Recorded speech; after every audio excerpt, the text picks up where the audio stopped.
Hi, I'm Odellis. My sister let her Pitbull maul my disabled son, then looked me dead in the eye and said, well, maybe he shouldn't have been crawling around like that.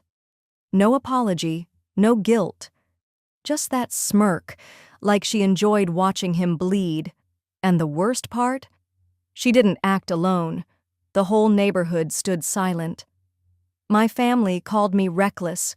They erased his photo from the wall and invited reporters to a charity gala for children in wheelchairs without even inviting the child they'd nearly killed. But I didn't scream. I didn't beg. I just fed the collar, still stained with his blood, into a fire anthill, and left behind something that made her scream like she was the one bitten next. Before we begin, where are you listening from tonight? And what would you have done if this was your child? Let's dive in. It was the first warm morning in weeks, the kind where dew clung to the grass just long enough to shimmer, but not soak your sneakers. I stood on my porch, cradling a chipped mug, steam curling over my knuckles. From across the yard, Jeremiah's laughter drifted up, a soft, stuttering rhythm that filled the silence better than any bird call. He was tracing stars with sidewalk chalk, big blue bursts along the pavement, some crooked, some bold. He liked to draw them in trails, like they were guiding his wheelchair toward another planet. That morning, I'd let him go out on his own for the first time. It wasn't really alone. I was right there, pretending to sip my coffee while my eyes tracked every inch of him.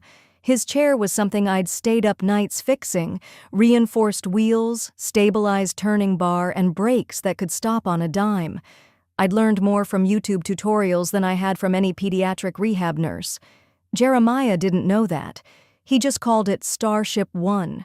He stopped to wave at me. That gap-toothed grin of his almost made me forget the world outside our little rental was cruel. I waved back, keeping my smile small, steady. And then I heard it. "Get that thing off my grass." The voice shot out like a bullet, sharp and smug. Valora. I didn't even need to look to know. I turned just as her garden gate clanged open. She stood like she always did, arms folded across her HOA badge polo, sunglasses perched even though the sun was barely out, and in her hand, a ceramic garden brick, the kind with fake butterflies glazed on. "Valora," I started, stepping off the porch. "Don't—" But her arm was already up. The brick sailed. I watched it fly, slow at first, like time hiccuped, then fast. It cracked against Jeremiah's temple. The sound it made wasn't like in movies. It was dull, soft, like the sound a watermelon makes when it's dropped wrong. He didn't scream, not right away. The chair jerked, the chalk scattered. Then he whimpered, tiny at first, then loud, wild. I dropped the mug, heard it shatter but didn't care. Valora's fence yawned open wider, and then I saw the Pitbull. No leash, no warning, just muscle and speed and teeth. The dog bolted across the lawn, no bark, no pause, straight at Jeremiah. My legs moved before thought caught up. I sprinted. A rusted garden spade, someone's forgotten tool, lay propped against a neighbor's fence. I grabbed it, mid-run, metal scraping skin. The Pitbull lunged. It hit the chair like a freight train. Jeremiah's tiny frame crumpled, the chair tilted, his scream pierced something inside me I didn't know could break. The dog latched onto his shirt. No, his stomach. Blood-stained fabric instantly. I swung. The spade struck the dog's skull with a wet crack. It yelped, staggered. I swung again, lower. Its ribs. It snarled, backing away, but not gone. Its mouth still foamed. Its eyes still burned. I stepped between them, breathing like fire was stuck in my throat. Jeremiah was curled, whispering my name. Blood ran down his side. His arms gripped the chair's handles like they were lifelines. And Valora? She walked out slowly, wedge heels clicking like applause. "You people never learn," she sneered. "I told you, HOA policy. That thing shouldn't be crawling around without registration. The dog was doing its job." I stared at her. Words sat heavy in my mouth. I wanted to scream, to shove her, to throw the spade. But I didn't. I turned and knelt beside my son.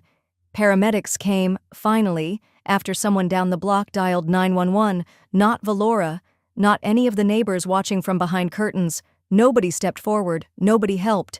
I rode in the ambulance, Jeremiah's hand in mine, still trembling, still silent. That night there was an emergency family dinner. I don't know why I went. Maybe I thought anyone, would ask how he was doing. Maybe I hoped our mother would wrap her arms around me and say, "I'm sorry." But when I walked in, Valora was already seated at the head of the table. Fresh blowout. Lipstick perfect. She had that smile, the one she wore whenever she knew she could get away with something vile. "The truth is," she said over wine and roasted chicken, "Odalis left him unattended. That's negligence." Dad nodded slowly, like she'd just solved a puzzle. "You can't expect the neighborhood to bend around your situation," he added, not looking at me. I blinked. "My situation?" Valora dabbed her mouth with a cloth napkin. "We all warned you not to isolate him too much, and now this." No one mentioned the brick, or the dog. No one asked about the blood, about the screams. Just Valora, polished, calm, celebrated, sitting like she had done the world a favor by telling the truth. I sat quiet, fork untouched, Jeremiah's hospital bracelet still around my wrist, always the helper, the youngest, the one told to stop being so emotional. But now I knew, if I didn't speak, they'd erase him too. Later, after the dinner ended and everyone hugged Valora for her grace under pressure, I stood outside the apartment. Animal control had returned the collar, still red, still warm when I picked it up, like it remembered. I held it in my palm, didn't cry, didn't blink, just stared. Not even as I opened the kitchen drawer and slid the sealed plastic bag inside. The blood-stained collar made a soft sound against the wood, too soft for what it represented. I pushed the drawer shut, slowly. The click echoed in the quiet room. Jeremiah was curled on the couch, tucked beneath his favorite space-themed blanket. He hadn't spoken since the ambulance ride. Not a word. No giggle, no question, not even his usual morning, "Mama?" His body rocked ever so gently, forward and back, like a pendulum too tired to stop. In his arms was the astronaut plushie he used to take to preschool every day. I hadn't seen that toy in months. He used to hum little made-up tunes while he built rocket ships out of cereal boxes or traced stars in chalk. But now, the house had gone quiet in a way I didn't know how to fix. The silence wasn't peaceful, it was heavy. It pressed on your chest, made your own breath feel like it was intruding. 3 days passed like that. Mornings were a routine of gingerly helping him eat, if he ate at all, and checking the bruises under his bandages. The wounds were healing slower than I'd hoped, but what worried me more was the way his eyes never met mine. He looked through me like I wasn't there. Then came the envelope. I spotted it as soon as I stepped outside to take out the trash, a paper folded and taped directly to our mailbox. Not mailed, hand-delivered. I peeled it off and read it once, then again. Notice of violation subject, unregistered motorized equipment on common grounds. Fine, $200 signed, Valora Ashcroft, HOA president. I stared at the paper, my hands starting to shake. It wasn't about his wheelchair. Not really. It was control. They weren't content with seeing my son bleeding on the lawn. Now they wanted to fine him for being there at all. I folded the notice slowly, pressed it into my pocket, and looked across the cul-de-sac. Curtains fluttered. Someone was watching, but no one waved. Not a soul had come to check in. I texted my mother, "Are you serious? They fined us for the chair." Her reply came within minutes. "Stop making this a thing. Valora's doing her best." Her best? Her best was throwing a brick at a child? I didn't reply. I didn't trust what I might say next. That night, I made grilled cheese, Jeremiah's comfort food. I cut the crusts off the way he liked, but when I carried the plate over, he was already on the floor, curled near the foot of the couch. The collar. He had it. At some point during the day, he must have opened the drawer. The plastic was gone. The leather loop was wrapped loosely in his hands, fingers weaving through it like it was a security blanket. "Jeremiah," I whispered, crouching beside him. Honey, let's not sleep with that. He flinched, just a little, but didn't pull away. I reached toward the collar gently. That's when he spoke, just 2 words. He remembers me. His voice was raw, like it hurt to speak. I froze, afraid to move too quickly. He remembers me, he repeated, quieter this time, eyes fixed on the collar. I didn't take it from him. I just sat on the floor beside him until he fell asleep. Later, alone with my thoughts, I found myself thinking of Valora again. We were kids once. I couldn't have been older than 8. I'd come home crying after school because a group of girls had cornered me in the bathroom and dumped my backpack into the toilet. When I told Valora, all she said was, "If you cry, they win. Just be quiet." That line stuck with me. Like a stone in my shoe I never got rid of. I'd carried that lesson all through adolescence. Quiet meant safe. Quiet meant survival. Now I watched my son choose silence too, not because it healed, but because it protected. The next morning I noticed something else. The chalk stars were gone. The sidewalk where Jeremiah had drawn his constellations had been pressure-washed clean. There was no HOA notice, no warning, just wet concrete and the faint smell of bleach. I stood there in my robe, gripping my coffee so hard the ceramic creaked. Then I looked up. Across the street, mounted neatly on the corner post, was a new surveillance camera. It faced our driveway directly. I stared at the little red light blinking at me, the lens unmoving, unblinking, watching. I turned, walked back inside, and locked the door behind me. That night, I didn't scroll through my phone like usual. I didn't binge my way through a mindless show. I opened my journal, the one I kept buried in the closet behind last year's taxes, and I wrote one sentence.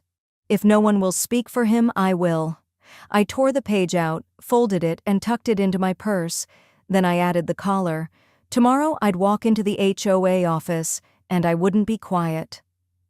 The next morning I didn't bother knocking. I walked into the HOA office with the same certainty you'd carry into a courtroom, with facts in one hand and grief in the other. Valora was seated behind the front desk, typing something, her polished nails clacking steadily against the keyboard. The walls around her were lined with bland certificates of community excellence and photos from past HOA events, barbecues, bake-offs, ribbon cuttings. I crossed the room, didn't speak, and laid the sealed bag with the collar on her desk like a piece of evidence. Because that's exactly what it was. She didn't flinch, didn't look up, just let a slow smile spread across her face like she was rehearsing it. "Morning," she said lightly, still typing.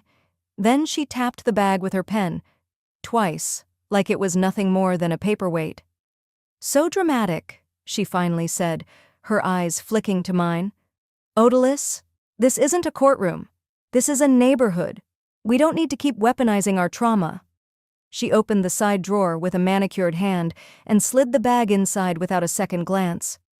Like it was a nuisance she'd file away under sentimental trash. I didn't speak.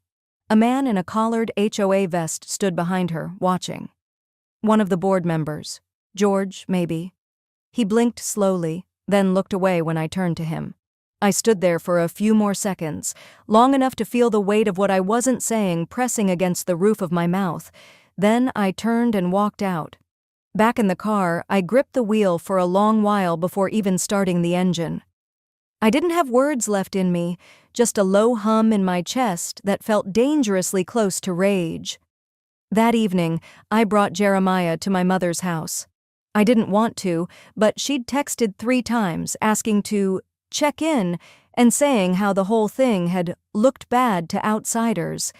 We stepped into the foyer, and the smell of lemon cleaner hit me like a punch. Her house always smelled like that, pristine and polished and hollow. Jeremiah trailed behind me, silent, holding his astronaut. As we walked past the hall leading to the kitchen, I stopped. My eyes landed on the gallery wall, the family wall. Framed photographs lined the paneling from waist to ceiling. Grandkids in cap and gown, birthday hats, church dresses. Valora's twins had 6 pictures each. Even my cousin Loretta's newborn was up there, though he hadn't even hit 6 months. But Jeremiah? Gone. I moved closer. The spot where his picture used to be, Him, in his astronaut Halloween costume from 2 years ago, was empty. No, not empty. Replaced. In the silver frame was a different child, a little girl in a ballet tutu, mid-spin, smiling wide. I stared at it, unsure if I was hallucinating. "Mom?" I called into the kitchen. She walked out, wiping her hands on a towel, her hair pinned back like always. She glanced at me, then followed my eyes to the photo. "Oh," she said, like I was pointing out a crooked lamp. "That's Layla, Valora's friend's daughter. Isn't she adorable?" I didn't answer. "I had to take Jeremiah's photo down," she continued, voice lower now. "We've had visitors lately and, well, it makes people uncomfortable to see him like that after the incident. You understand? Uncomfortable. That was the word she chose. Like my child was a bad smell." "I understand perfectly," I said, voice steady. Too steady. Back home, I didn't speak during dinner. Jeremiah barely touched his food. He just stared out the window as if the answers to everything were written in the dark. That weekend, the HOA hosted a community safety gala. It was all over the neighborhood bulletin, a catered event, silent auction, a brief keynote by the HOA president herself. Valora. I wasn't invited, but I showed up anyway. Jeremiah and I stood outside the event center, just off the sidewalk, near the side entrance. It was a warm evening, and the glass doors reflected strings of lights and polished shoes. Inside, I could hear the sound of clinking glasses and polite laughter. Valora's voice rang through the speaker system, confident, polished, rehearsed. "We're here tonight because we care about the future," she said, "because we believe in protecting the vulnerable." I felt Jeremiah tense beside me. "And with our new accessibility upgrades," Valora continued, "we are building a neighborhood where everyone, no matter their circumstances, feels included." There was a pause, then a flourish of music, and from the left side of the stage they wheeled in a child in a wheelchair, not Jeremiah, a girl, maybe 8, dressed in a perfect cardigan and pastel skirt, a model. The crowd applauded, cameras flashed. Valora placed her hand on the girl's shoulder and smiled wide for the press. I looked down at Jeremiah. He was motionless, eyes glued to the scene through the window. He didn't speak. I couldn't either. That night, after I tucked him into bed, he asked for his chalk. He hadn't touched it since the stars were washed away. He went out to the driveway and drew a single 5-point star. Then he stopped, stared at it like he was waiting for it to disappear again. "She erased me," he whispered. I sat on the porch steps, my breath caught in my throat. He wasn't talking about the chalk. He was talking about all of it. Valora, the photo wall, the fake child in a borrowed chair, the silence. That night, when the house was quiet again, I went to the drawer and pulled the collar out one more time. I grabbed an envelope and, with a pen that shook in my grip, wrote down 3 names, not the police, people who actually fight. The collar sat on the kitchen table, beside the envelope with 3 names underlined in thick blue ink. I stared at them, each one carved from memory and silence. Then I reached for my phone and made the first call. Marcus Hale answered on the 3rd ring. He didn't say hello, just let out a tired breath and said, "Oh, Dallas." "I need you to hear something," I replied, pacing near the window where the light hadn't yet broken through. I told him everything. The attack, the silence, the photo wall, the gala. I spoke the way you do when holding your breath too long. Steady, low, like if I raised my voice it might all break apart. Marcus didn't interrupt once.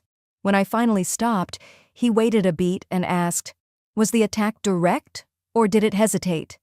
I looked over at the sealed bag again. "It didn't bark," I said. "Didn't circle, didn't sniff.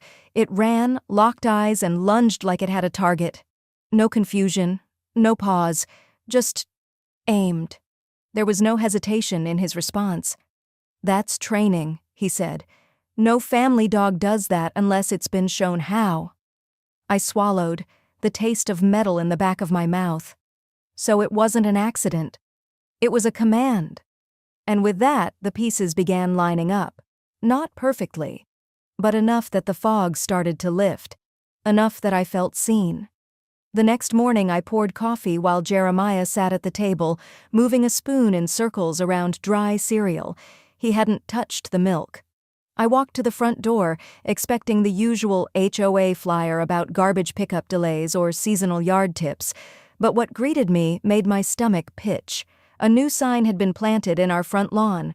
Whiteboard, red letters, "Mobility impaired units must register or relocate." Below it, spray-painted in red, "This isn't a circus." I stood there, barefoot in the dew, staring at the words like they were fire. Behind me, Jeremiah stepped up to the window. He didn't say anything, just stared. Then, slowly, he turned and walked back down the hall. His footsteps were light, but his silence hit like thunder.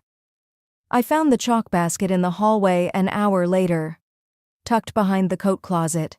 He'd hidden it himself. That night, I couldn't sleep. My body was tired, but my mind was moving like a freight train without brakes.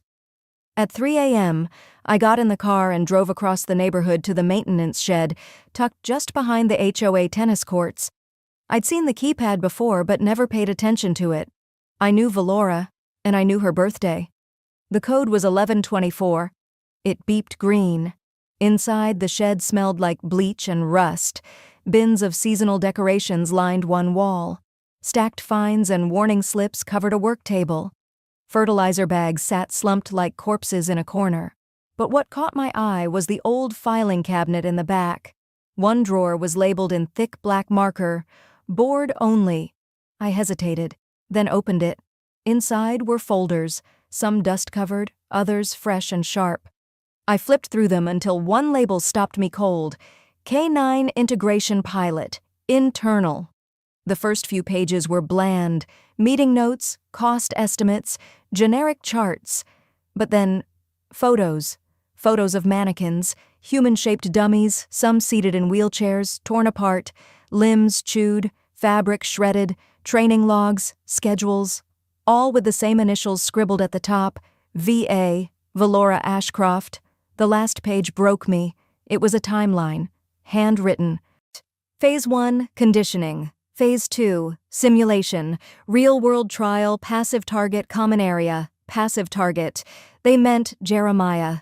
They'd treated my son like a test subject, a checkbox. By the time I left the shed, it was nearly 5. At home, I cleared the dining table. Jeremiah was still asleep. I laid out every document, scanned each page, sorted them by type, highlighted dates. I didn't cry. I wrote, typed, cross-referenced names and signatures. Then I opened a blank document and began drafting. How your dues, train a weapon, what the HOA doesn't want you to know. It wasn't polished, but it was real. I kept it anonymous. No name, no address, just truth. At 4 a.m., I printed 20 copies, slipped on a hoodie, and walked street by street, mailbox to mailbox, sliding each flyer in like a confession sealed in an envelope. The street was quiet, sprinklers ticking in the distance. A raccoon scurried across a yard 2 doors down. As I made my way back home, I passed the sign again. The red spray paint still burned beneath the porch light. I didn't tear it down. Not yet. It was going to make the perfect closing slide. By mid-morning, I'd showered, dressed, and reheated old coffee, mostly because I needed something to hold. The pot hadn't even cooled when my phone started buzzing. First, a text from Paula. "You didn't get this from me, but keep pushing. We're seeing it." Then another, and another. Not angry messages, not even questions. They were short things, little signals. I saw the flyer. Thank you. My mom uses a walker. I get it now. And then, just before noon, a knock. Jeremiah was still asleep on the couch, his stuffed astronaut half buried beneath his chin. I opened the door slowly. It was Andrea Temple, lived 2 streets over. I barely knew her outside of HOA minutes and awkward nods in grocery store aisles. She looked pale, like she hadn't slept. "Odalis," she said, her voice more breath than sound, "I have to show you something." I stepped aside without a word. Inside, she didn't sit. She stood near the entryway, back stiff, Then, with trembling fingers, she unlocked her phone and pulled up a video. I didn't ask. She hit play. The footage began with a slow zoom, someone filming from their upstairs window. It showed my driveway, my son, his chair angled just so. The morning of the attack, then the dog, charging, no hesitation, and behind the gate, my sister, Valora, her arms folded like she was watching a tennis match, and on her face, a smile, not big, not cartoonish, but smug, composed, like she'd seen exactly what she expected. When the screen went black, Andrea lowered the phone. "I didn't think it would go that far," she whispered, "but I have a grandson too." I nodded. "You kept this?" Her eyes welled. "My husband made me. We argued about it for 2 days." "Why now?" She took a deep breath. "Because nobody's supposed to be invisible. And you were right. Quiet's what she feeds on." When she left, I closed the door and locked it behind her. Then I sat at the dining table and watched the video again, not because I didn't believe it, but because I needed to feel what strangers would feel when they saw it. I transferred the file to a USB and labeled it in black ink. Truth, time-stamped. I texted Marcus, then Paula. No dramatic captions, no "can you believe this?" tone. Just, it's time. By sunset, I had pulled every folding chair I owned into the garage and brewed 2 thermoses of black coffee, the kind you drink with a bitter mouth and a burning chest. I called it a community safety meeting. I didn't ask for HOA permission. I wasn't asking for permission anymore. At 7 sharp, the first 2 people arrived, a retired teacher named Bev and her husband Walt. They brought donuts and a manila folder full of fines dating back to 2016. Then came the Diaz family with their baby in a carrier and wide eyes like they were waiting to be scolded. A teenager in a hoodie followed, shuffling nervously. By 7:30, there were 14 people in my garage. Some stood, most sat. I didn't stand at the front. I stood with them, on the side, quiet, measured. I passed out stapled copies of the K-9 integration documents, the flyer I'd written, one photo of the torn mannequin, paperclipped to the rest. Then, without commentary, I played the video. No one spoke until it ended. A low, shocked exhale rippled through the room. And then silence.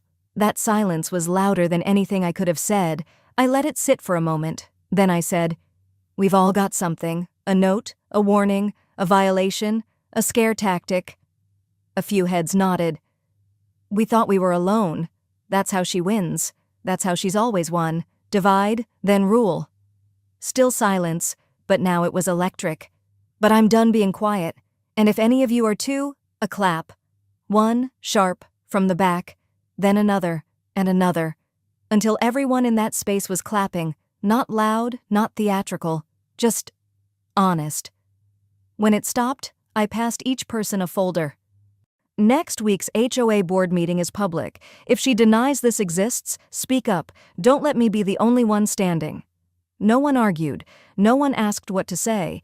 They just took the folder, folded it shut, and held it like it meant something. By the time the last car pulled away and I slid the garage door shut, the night air felt different. Not lighter, but alive. The war had a date.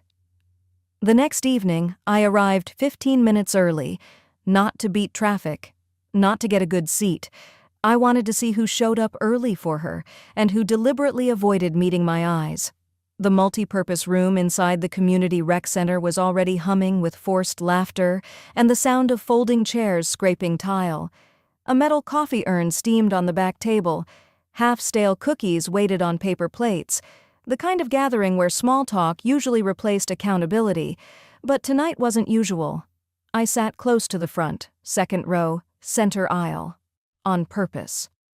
I wanted her to look at me and know. At exactly 6 o'clock, the double doors creaked open like clockwork.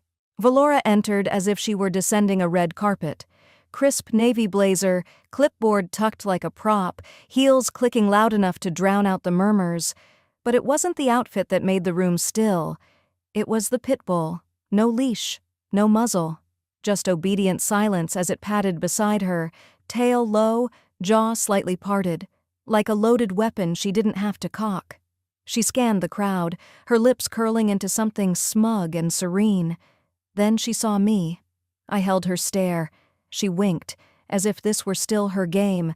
The room was packed now, people lining the walls, a few sitting on the floor, several I hadn't seen at a board meeting in years, news crews with boom mics, realtors in button-downs pretending to look casual, homeowners whispering behind printed agendas.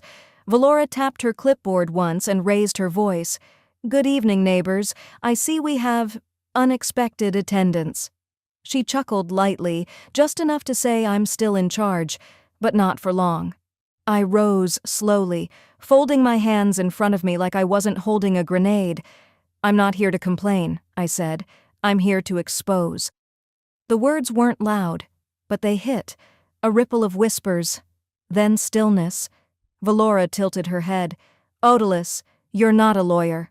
"No," I replied, stepping sideways, "but I brought one." The doors opened again, and Paula Reyes walked in, poised, not a word out of place. She wore black like a mirror, calm, confident, with a single folder tucked under one arm. She placed it on the table in front of the board. "Inside this," she said plainly, "you'll find your K-9 integration pilot files, training rosters, enforcement memos, and images that speak for themselves." Valora's knuckles tightened. The air in the room thinned.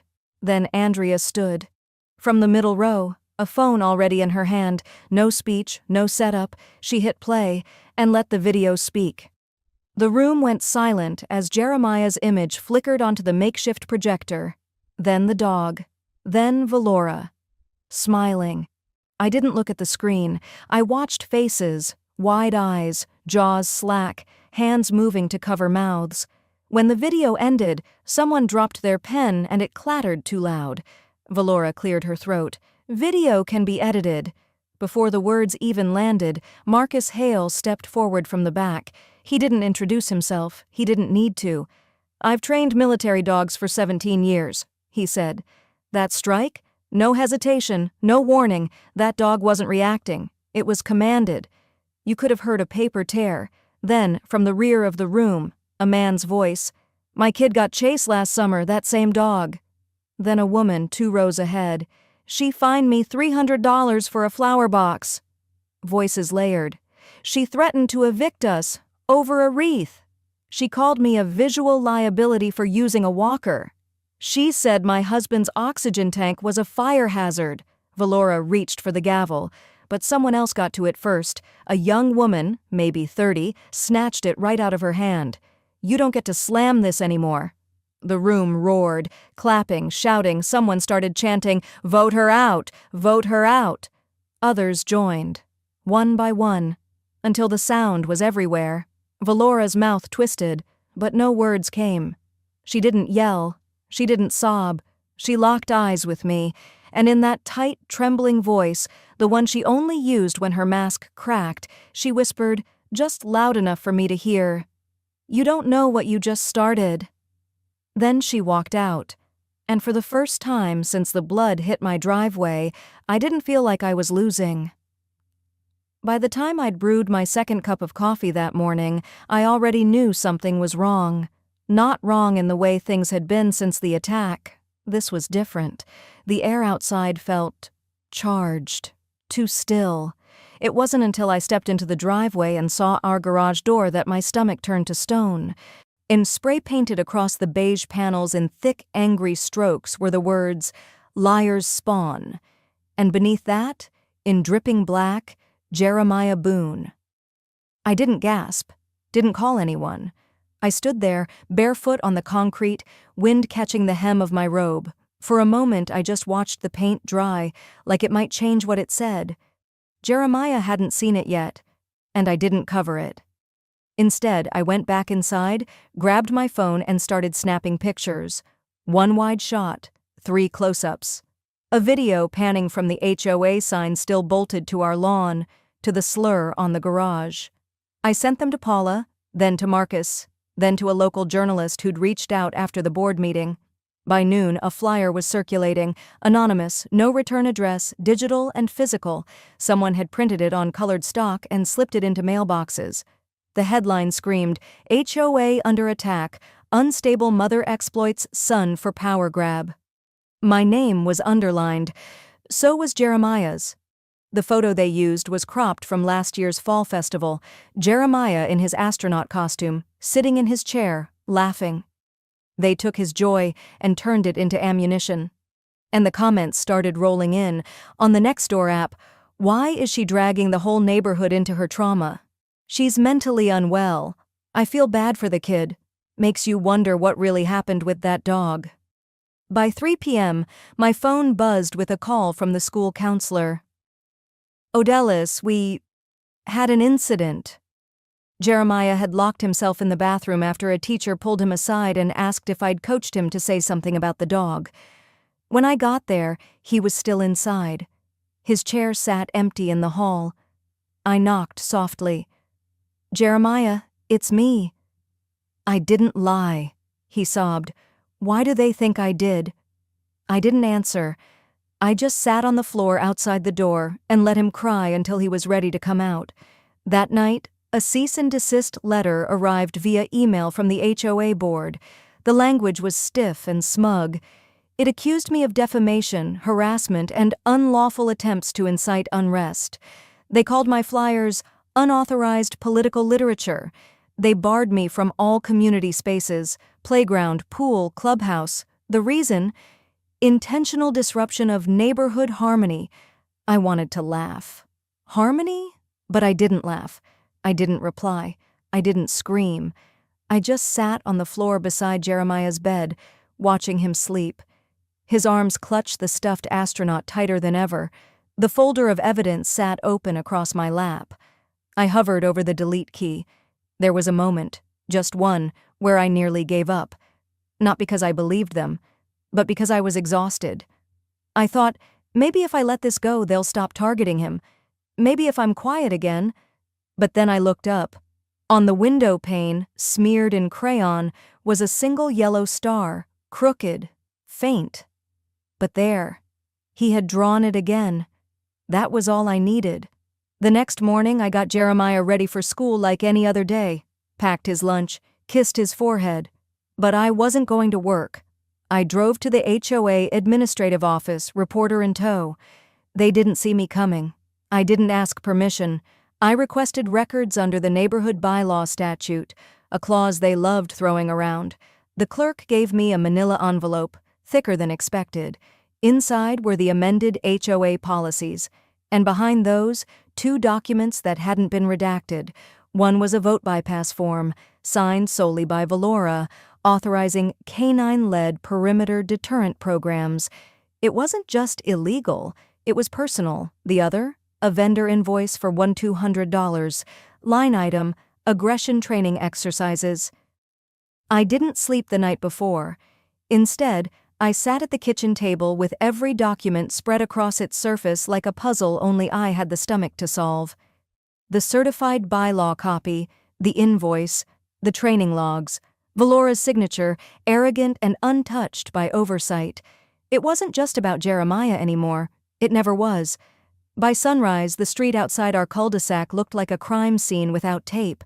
News vans idled along the curb, reporters adjusting microphones. One neighbor handed out folding chairs. Another wheeled out a speaker system. I didn't call the board. I didn't call Valora. I called the people who'd been fined for flowers, who'd been threatened for ramps, who'd been silenced for trying to belong. Marcus stood to my left, his arms folded but eyes soft on Jeremiah, who sat quietly on my lap. Paula Reyes, our attorney, stood to my right with a clipboard and confidence that made the crowd hush without her saying a word. I cleared my throat. "This isn't about a single attack," I began, voice steady but low. "It's about every silence that followed it. Every time someone in this neighborhood was told to hush, or threatened into backing down, or fined into submission for needing access." Heads turned, cameras clicked. I held up the K9 logs first. Let the ink speak before I did. Then came the policy documents, the photographs of shredded mannequins, wheeled props made to simulate targets like my son. And then I held up the graffiti photo. "Liars spawn," it read, in front of our garage. That's what they called a 10-year-old boy who's never hurt anyone, who trusted adults to protect him. I didn't cry. Valora arrived halfway through, clicking heels, clipboard, that same Pitbull at her side, wearing a smug little red vest. She didn't even flinch when the first reporter stepped in her path. "This is all twisted," she snapped, barely containing a smirk. "One-sided, taken out of context. That video is fake. This is a witch hunt by a disgruntled ex-wife with too much time and not enough accountability." I turned to her, calm, still. "You want both sides? Okay." I nodded at Marcus. He pressed play. The screen, strung between two parking bollards, lit up, and there it was, again, Jeremiah, the gate, the dog, her smirk. This time, no one gasped. This time, they murmured, anger, disgust. Valora stepped forward. "Video can be manipulated. That doesn't prove anything." Marcus stepped beside me, slow and deliberate. "I've trained dogs for over 20 years, he said. That wasn't instinct, that was command. He wasn't defending, he was deployed. Valora tried to speak again, but the noise of the crowd swallowed her whole. Did she train it herself? My HOA fees paid for this? I got fined for sidewalk chalk, but mauling's okay? And then came the moment I'd rehearsed a dozen times, but never thought I'd follow through with. I lifted the clear bag. Inside, the collar, still stained, still heavy. "This is what was used," I said, voice calm, fingers steady. "This is what was returned to me without apology or explanation. This is what was called an unfortunate accident." I turned and walked toward the rose garden. Valora's pride. She'd spent years lobbying to have it named after herself. I stepped gently over the mulch and stopped at a small mound near the edge. The anthill sat there, undisturbed until I opened the bag. I dropped the collar. The fire ants surged over it like water, a living, swarming blanket. Valora shrieked behind me. That was evidence. I turned, hands empty now. No, that was a warning for anyone who thinks cruelty is just another policy. The cameras didn't stop clicking. Valora didn't stay to answer questions. She turned, shoved past a reporter, and all but ran to her car. The Pitbull followed, tail tucked. As she peeled out, neighbors started whispering about a board vote, about replacing the old guard, about accountability. Paula was already drafting the paperwork. And Jeremiah? He smiled, just a little. But it was real. First time in weeks. By that evening, the HOA convened a closed emergency session. Word got out before they even locked the doors. The vote was unanimous. Valora was removed from the board. That night, I came home and set my keys on the counter like any other day. Jeremiah was asleep by 8, arms curled around his astronaut again. I bent to lock the front door. That's when I saw it. An envelope slid under the crack. No name, no seal, just a folded paper, with one sentence scrawled in thick ink. "You may have won the war, but you made enemies." I burned the letter in the sink. Flames curled around the paper slowly, almost reluctantly, like it knew I needed to see each word vanish. I didn't keep a copy, but I remembered the handwriting, thick, all caps. Too neat to be casual, too clean to be honest. Closure rarely comes in a bow. Sometimes it limps in, smelling like smoke. Valora was gone. Not officially, no announcement, no apology. Just gone. Her house sat dark for days. Her car never reappeared, and neighbors said they hadn't seen the dog since the vote. Turns out, animal control stepped in quietly after the hearing. The Pitbull had been relocated, retrained, somewhere far from here. The HOA was now being run by a temporary committee, a few younger homeowners, a retired school principal. Even Paula volunteered to consult. The fines? Revoked? The bylaws? Rewritten? But peace? That was a different kind of paperwork, one you file in your chest and hope doesn't get denied. I still checked the porch light. Twice some nights. I kept the door locked even when I was home, not out of fear of Valora anymore, but the kind of after-fear that lingers, like the smell of bleach in a room where something once bled. But life moves, even when your nerves haven't caught up. One morning, I stepped out with my coffee and found Jeremiah sitting on the edge of the driveway. He didn't say anything at first, just crouched low, head tilted, hand moving slowly. In his fingers, a single stick of blue chalk. He dragged it across the concrete, curved and deliberate. Then another line, then a star, and another, and another. Clusters of stars began forming across the driveway like constellations he hadn't named yet. He didn't look up, but he said, barely louder than the breeze, "This sidewalk is safe now." I turned away for a moment. I didn't wipe my tears. Later that afternoon, I heard small footsteps outside, not Jeremiah's. I opened the front door to find two kids from down the street kneeling beside him, a boy and a girl, maybe 7 or 8. They each had their own chalk in hand, pink, yellow, orange. One of them held a leash, and at the other end was a golden retriever. My breath caught. Jeremiah stiffened at first, his fingers tightening around his chalk, but the retriever sat, tongue out, tail wagging. The girl smiled and said, "His name's Marbles. He's nice." Jeremiah didn't speak. He reached forward slowly, palm up. Marbles licked his hand gently, and just like that, something in my son shifted. Not everything, not a full turn, but enough. That night, after dinner, I took him to the garden. It had once been Valora's personal kingdom. Now the committee had renamed it the Children's Grove. Small benches had been installed, one near the roses, another by the oak tree. But the newest bench stood at the very center. A bronze plaque was mounted on its back. "In honor of the children who taught us courage, and the parents who refused to be silent." Jeremiah stared at it for a long time. I read the words out loud once, then again, softer. He didn't ask what it meant. I whispered, "No one erases you again." That night, after he fell asleep, I sat at the foot of his bed watching him breathe. His hand twitched now and then, like he was drawing even in dreams. That's when he spoke, eyes still closed. "Mom, can I keep the collar?" I didn't answer right away. I stood and walked to the drawer where I'd kept it. Empty. I had nothing to give him that still reeked of pain, but I had something else. I opened a small box from my desk. Inside, a tiny pendant, handmade, imperfect. Resin poured over crushed chalk dust, shaped like a star. I'd made it the night after the chalk first reappeared. I placed it gently in his palm. "You don't need to carry pain," I whispered, "to prove you survived it." He curled his fingers around it and smiled in his sleep. Outside, the wind picked up. I stepped out onto the porch. The chalk stars still shimmered faintly on the concrete, even under the porch light. The collar was gone. The fire ants had done their job. But those stars? They stayed. And so did the promise I made the night Jeremiah went silent, the one etched somewhere inside me, beneath the fear and the fury, to speak, to fight, to never let silence win again. She tried to bury us under fear, but we grew stars,